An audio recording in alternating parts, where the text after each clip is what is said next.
Swami Atmanandaji Maharaj started the Vivekananda Ashram at Raipur. Those who are not aware of the history behind that, I'll just give a small introduction. He was a very brilliant student, and for higher studies, he went from Raipur to Nagpur. And in Nagpur University, he passed MSc and he was gold medalist with very high rank he passed. And he was a gold medalist. Then he also appeared for IAS and passed the IAS examination. He was just to give only the interview, which he did not give.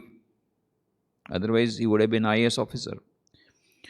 But in the meanwhile, because he was staying in the hostel of Ramakrishna Math Nagpur, he came in touch with Swami Bhaskareshwaranandaji, who was the head of Nagpur Ramakrishna Math at that time. And he was very much inspired by his life and very much inspired by the lives of Sri Ramakrishna, Holy Mother Sharda Devi and Swami Vivekananda. And so he decided to join Nagpur Math. And that is why he had taken Diksha from Virajanandaji Maharaj. And he left Raipur and came to Nagpur and joined. Now his parents naturally were disturbed, but he did not. They came all the way from Raipur to Nagpur to persuade him to come back to Raipur, but he did not agree. Anyway, his earlier name was Tulendra Verma. His father was a freedom fighter, Dhaniram Verma. His mother was very simple-hearted, and she was a worshipper of Shiva, and she told that she had worshipped Shiva and she had a dream of Shiva, and Shiva had given a boon, and after that Swami Atmanji was born. That is what she used to say. So this Tulendra Verma then became Brahmachari Tulendra. Then he became he caught Brahmachari Diksha also. Then one day he had a dream in which Swami Trigunatirthananda Maharaj told that 1963 was coming. That was Swami Vivekananda centenary celebration were going to come. So he said that there should be an ashrama in Raipur, because Swami Vivekananda stayed in Raipur for 2 years during his adolescent days, or maybe childhood you can say. So 2 years he had passed.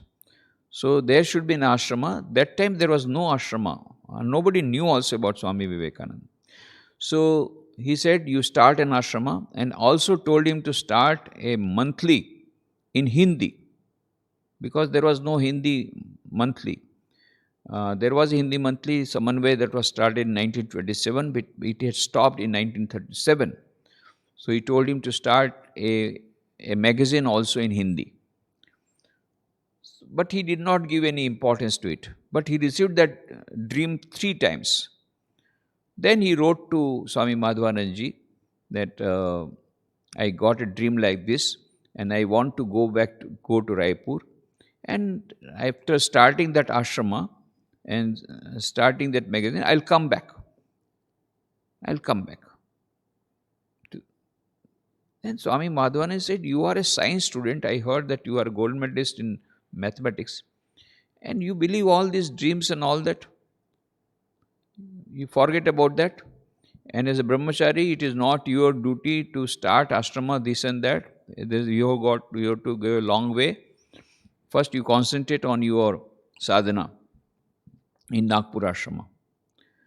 But when still he became more and more restless, ultimately he left for Raipur and started a small ashrama in Budapara, and then later on he got a land where the present ashrama is there.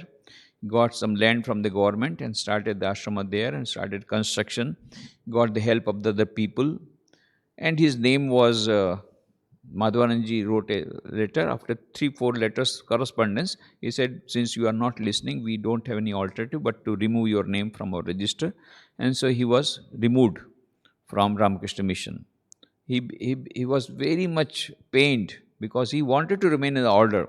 But at the same time, he got this inspiration. So he had that inner inspiration to start the ashrama. So anyway, so he bore that suffering. He had that suffering, but he went through that suffering. Then he started the ashrama, and then he took, he became very popular speaker also in Hindi. And then they said that because that time he was brahmachari, white dress. So then he said, without this gerwa, the real impression doesn't come. So he went to Amarkantak and he took sannyas diksha himself. Himself took the sannyas diksha with the photograph of Sri Ramakrishna in front. He took sannyas diksha and adopted the name Swami Atmananda and came back to Raipur.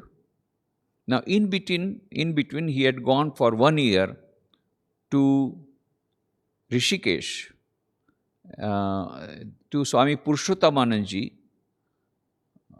There he had made great austerities and he learnt Raj Yoga under Swami Purushottamananji. That was in Himalayas near Rishikesh.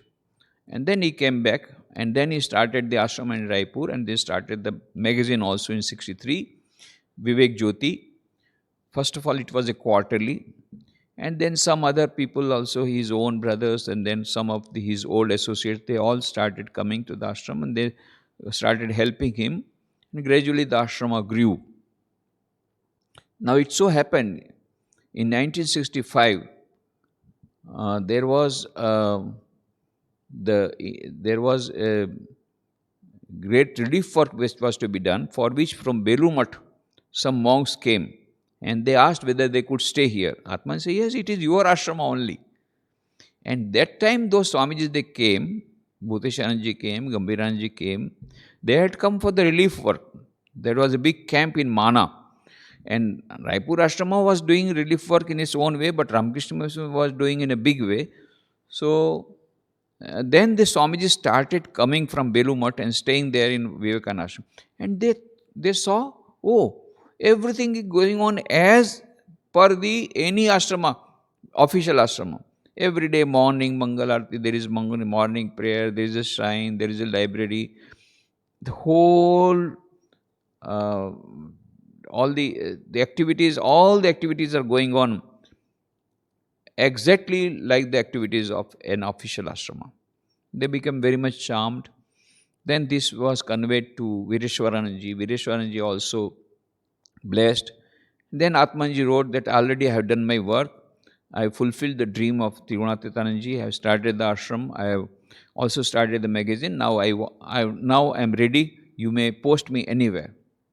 So Madhavanji wrote, no, you continue with that work and later on we will see. And afterwards, in 1967, that ashram was affiliated because all the senior Swamijis, they saw, Vireshwarananji, Gambhirananji, Bhuteshananji, that everything is going on absolutely all right. And so the 1967, the ashram was affiliated and Atmananji was given sannyas officially and by Vireshwarananji, but he was given the same name Atmananda because by that time he had become very famous. And he was told to look after Raipur Ashram for 2 years. He was posted there, and the people were very happy. They were little hesitant because they thought that if Atmanji goes, then what will happen? But fortunately, he was posted there for Raipur Ashram and he was not disturbed till as long as he was alive. Though there was always a sort of a fear in the minds of the devotees that he might be transferred, but it never happened. So whatever it is, now Atmananji was a very dynamic monk, and his specialty was he would laugh very loudly. One could understand. He used to go for lecture tours. So whenever I used to go ashrama, and when there is no loud laughter, it will echo on the whole of the ashrama. I could understand Atmanji is gone for a lecture tour. When he would be there, full of laughter. That was his first thing. Always he would be laughing. He was cheerful. Swami Vivekananda said, the first sign that you are becoming religious is that you are becoming cheerful. And by looking at Atmananji and meeting him, he could understand that. He will be always cheerful, always laughing very loudly. So that was, and the first thing that you get, the vibration is of being very full of ananda, full of bliss. First hand experience that you will get. So I came in touch with him when I was a student, and then I used to attend his lectures, every Sunday lectures, first of all on Upanishads, then on Gita. And then it so happened that his younger brother he was studying with me, so almost whole day I will spend in the ashram, and I became a volunteer and I got Mantra Diksha there. So in Raipur Ashrama, Swami Atmananji did so much of work. He built it up. Now, he had a very large heart. In 1974, what happened? That he was going for a lecture tour somewhere in the villages. So in some hut, he was taking tea. That time he saw a small child is weeping like anything, and a lady is by the side is standing there, and there is a child in the lap of that mother, and he is weeping, weeping, weeping. Then Swami Atmanji asked her, why are you not feeding that child? Then that lady answered, how can I feed milk? There is no milk in me. 3 days I have not taken any food. And Swami Atmananji, he became so, he had tears in his eyes. My God, so much bad condition. That time there was a big drought going on in Chhattisgarh. So immediately he started drought relief work. He had no money. Then he borrowed money from the ashrama. By that time he had started, Swami Vireshwaranji had already laid the foundation for a temple in 1969 on 14 November, and he had started collecting money. He had already collected about 5 lakh rupees. All that money, he took loan from that fund, from the temple fund, he put it in the drought relief work. And later on, of course, he collected more money, and by 1976, the temple was dedicated by Vireshwaranji Maharaj in the month of February. That's a different thing. But look at the heart of Swami Atmananji. Immediately he started relief work, for the drought relief work. And he could not contain himself by looking at this one. Now look at his simplicity also. One day he had gone to Amarkantak. Now he had to go back to Bilaspur. There was going to be a very important lecture in Bilaspur, in some Railway Institute auditorium. And now what happened? On the way, the jeep was gone out of order. Now what to do? It was time. They had to reach in time. It was getting late. And there was no other way how to go about it. Then Swami Atmanji saw a motorcycle coming. Then he said, the person, you please give me lift. Motorcycle person said, no, I'm in a hurry. I am going to attend lecture of Swami Atmananji in Bilaspur, and so I cannot take you. He said, I am also going to the same place. Please take me, it will not lose your time. And he sat down on the backside and went there, sir. After reaching there, those people, they saw Atmananji coming in motorcycle, they were amazed. Anyway, they just welcomed him and with garlanded him. And then Swami Atmanji started lecturing. And this fellow, he was amazed that I was talking that I am going to attend lecture of Atmanji. He didn't know that this is Swami Atmananji. And he did not reveal that I am Atmananji. So much was his simplicity. He said, I am also going to the same place. So anyway, such type of things also happened. Now in 1982-83, what happened? That Atmananji had gone to a place near Jagdalpur in Bastar district. Near Bastar district, there is a place called Abujmar. Abujmar, Mar means it is sort of, a hilly area. That is called Mar. And there is one Madia caste also, Madia. They speak the language also Madia. That language is also called Madia. People are also called Madia. And they all belong to Abujmar. This Abujmar means the area which could not be understood by anybody. It was a no man's land. When Atmananji went there, this land was not in the government record itself. And that was about 4,000 square kilometer area, which was not in the government record. It's a deep forest. And we are hearing, we read in history books about primitive tribes. Those primitive tribes used to stay there. They do not know what is farming. At the time when Atmanji went, they did not know what is farming. There is not a single animal or bird, anything is now living. Everything they have eaten away. Everything they have eaten away. And do you know that is what is their luxury? Their luxury is only salt. So because there is no salt there in the village, everything is there. So what they do, they go a long way, 15-20 kilometers, they will walk to a nearby village and purchase the salt. But they don't have money. So that merchant will say, don't worry, I am not going to cheat you. You bring chironji dana and I will give you equal amount of salt. Just imagine, chironji is type of a small fruit, but a very costly fruit. It's something like a dry fruit. So they will take the chironji dana from the trees, they will bring to this merchant in far off village, and this person will take the balance in his hand. On one side there is chironji, on the other side is salt. Salt is 1 rupee kilo, this is 400 rupees kilo. He said, I have not cheated you. This is how they were cheating. When Atmananji came to know this type of cheating is going on, then he thought of immediately starting input centers for them. He started thinking, what should be done. Then he shared these thoughts with Swami Atmasthananji. Fortunately, I was present at the time when both of them were discussing about what to do. That was at Ranchi. Both of them had come for some lecture for our annual celebration, and breakfast they were taking, and I was serving the breakfast. That time I saw both of them were, and Swami Atmasthananji encouraged him, you give a project.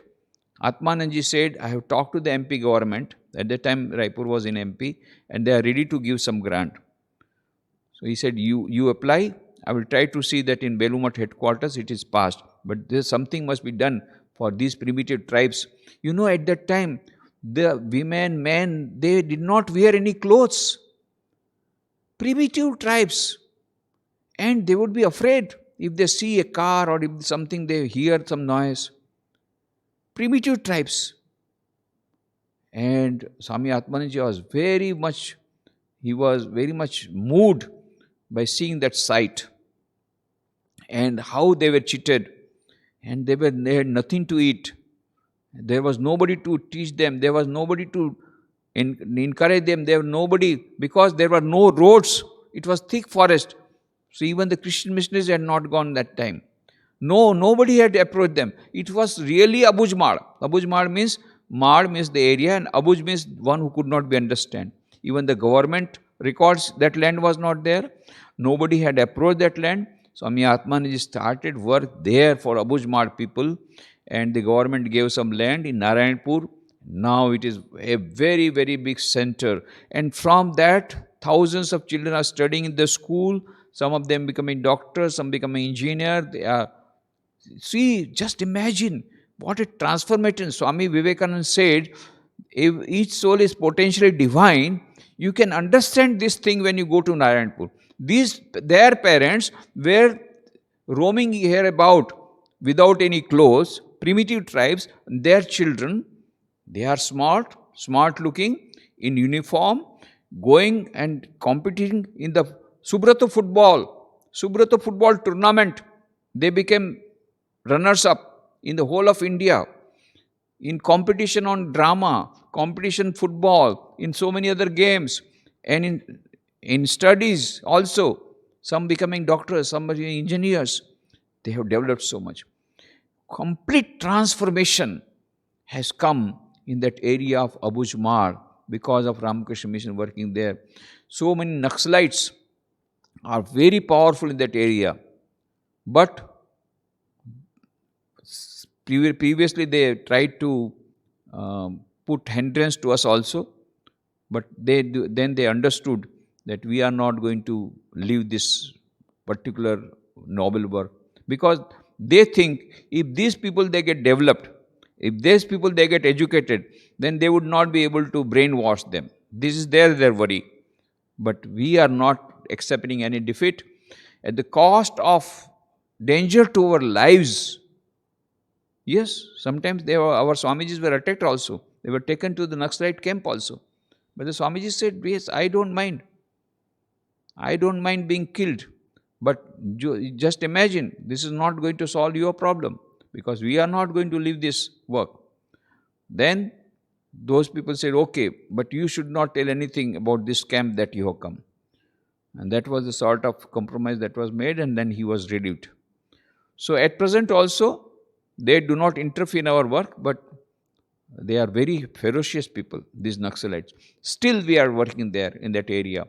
And many are getting educated. And now if more and more people get educated, then that is the only positive way to come out of the grip from the Naxalites. There is no other way. Because once they get educated, when they start earning money, when they got enough to eat, then they will not be brainwashed by any other party. Anyway, so Swami Atmananji, a great heart, and his concentration, power of concentration, tremendous power of concentration. Whatever he will do work, he will be first, number one. He will be in the top. Cricket, nobody can beat him. Table tennis, nobody can beat him. Any sports, nobody can beat him. Swimming, nobody can beat him. Anywhere, cycling, nobody can beat him. And another charm was that he was friendly to all. I was just a student, and we all students used to play with him. He used to go and bicycle with us. We never felt the gravity of his great personality. He would just talk with us, he would move with us like friend. Very so friendly and very humorous. And he will laugh loudly. But most importantly, he was a perfectionist. Whatever work he will do, with perfection, with full concentration. I'll just give an example. I was given the dispensary work, working after the dispensary there. There is a very beautiful charitable hospital there, charitable dispensary there in Raipur. So I was given the charge there. So out of enthusiasm, I replanned the whole thing, made a very good layout and all that, and told him to come and visit. And he was very happy and he praised and all that. Now, when he came to the dispensing section, there he told me nothing. He praised me. But when he came to dispensing section, what did he do, you know? He just pointed me out at the clock. That clock was little tilted, very light. Nobody will be able to understand. But he had that power of concentration. Within a second, he could see that it was not straight. And he did not say a single word. He told me, just look that. And then I apologized and say, I'm sorry, I apologize, and I will try to be more perfect in future. So that is the type of training that he gave in perfection of work. That is the type of training he gave on concentration of mind. And one more thing, his leadership quality. When he would delegate fully. He will have full confidence. He never asked what way you are doing, what not. He will never interfere in our work. But whenever we needed help, we would take from him. But he would never interfere in our work. He used to give full freedom and full authority, full responsibility, and always there to guide. Wonderful leadership that we have seen. That is why he could start 20 centers around Madhya Pradesh and Maharashtra. And they are all doing, these centers are doing very well. And more than 20 youngsters like me joined the Ramakrishna Mission because of his inspiration and his guidance. I offer my humble pranams to revered Atmananji Maharaj. Om Shanti, Shanti, Shanti. Hari ओम तत्सत। श्री राम कृष्ण अर्पणमस्तु।